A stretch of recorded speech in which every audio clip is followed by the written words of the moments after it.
ఓం గణేశాయ నమః. ఓం శ్రీ మాత్రే నమః. అందరికీ నమస్కారం. గురు పుష్యమి యోగం అంటే ఏమిటి?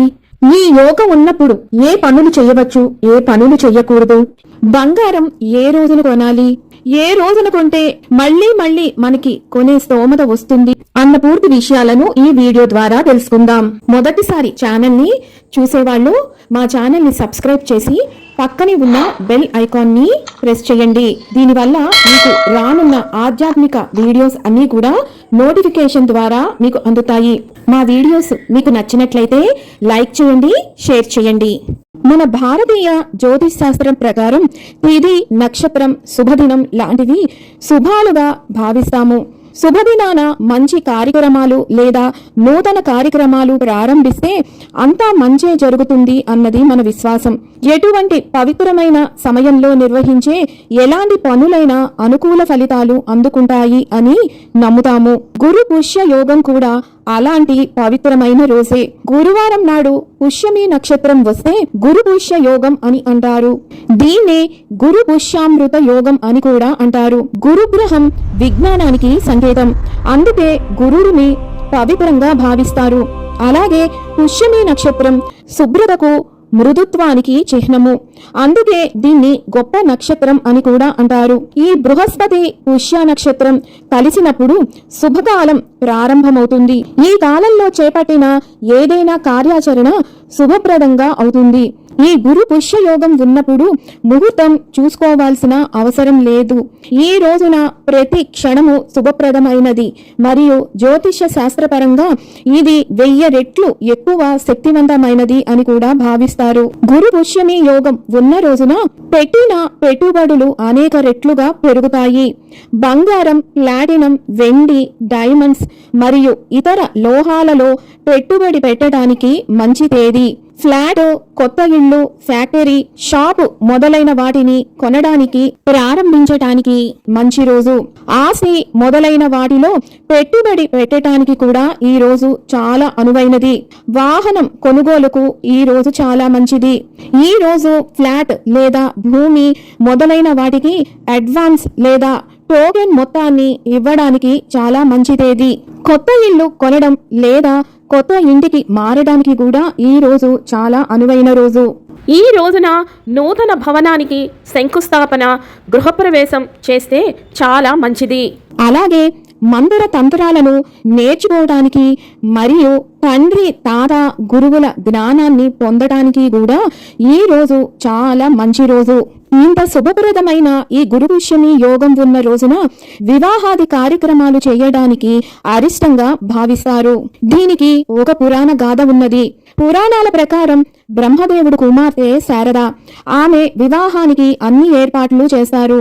బ్రహ్మ తీరా వివాహం జరిపించాల్సిన రోజు ఆయన మతి భ్రమిస్తుంది. కుమార్తె సౌందర్యానికి చెలించిపోయి సొంత పుత్రికనే వివాహం చేసుకోవాలని అనుకుంటాడు. ఈ విధంగా తన మతి భ్రమింప చేసిన మోహానికి కారణమైన పుష్యమి నక్షత్రంపై ఆగ్రహిస్తాడు. పుష్యమిలో ఎవరైతే వివాహం చేసుకుంటారో వారి వైవాహిక జీవితంలో సమస్యలు వస్తాయని బ్రహ్మ శపిస్తాడు.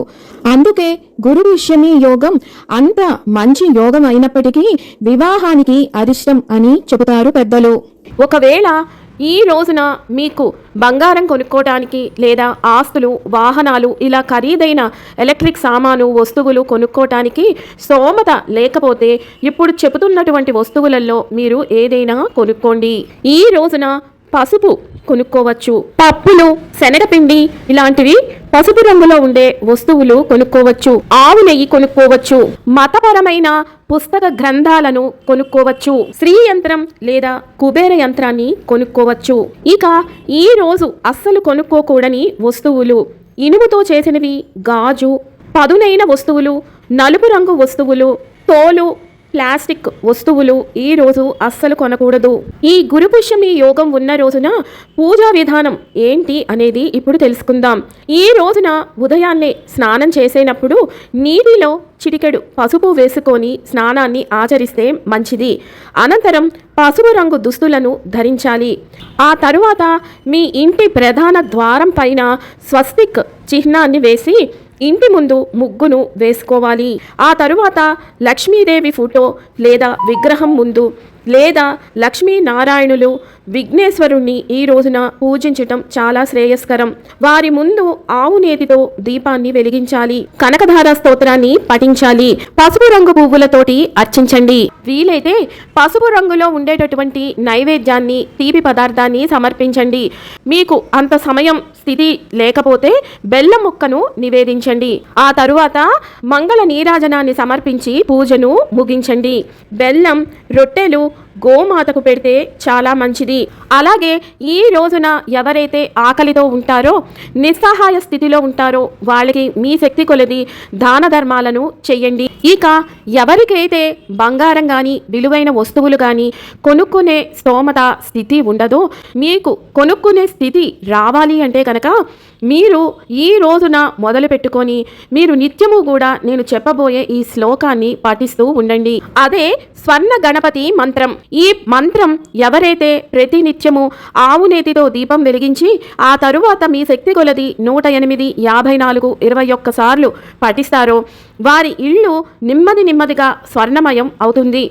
కోరుకున్నంత బంగారం, స్థిరాస్తులు, స్థితిగతులు పెరుగుతాయి, మెరుగవుతాయి. ఓం నమో హేరంబ మదమోదిత హస్తిముఖాయ మమ స్వర్ణ ప్రాప్తం కురు స్వాహ. ఇంకొక చిన్న పరిహారం కూడా ఉన్నది. ఈ రోజున మీరు గుమ్మం బయట గుమ్మానికి ఇరువైపులా విప్ప నూనెతోటి దీపాన్ని వెలిగించండి. ఇలా చేసినా కూడా మీకు ఆ యోగం అనేది నెమ్మదిగా సిద్ధిస్తుంది. అలాగే గురువారం రోజున మీకు గురు హోర ఉన్న సమయాలలో కొనుక్కుంటే ఇంకా మంచి ఉత్తమ ఫలితాలు లభిస్తాయి.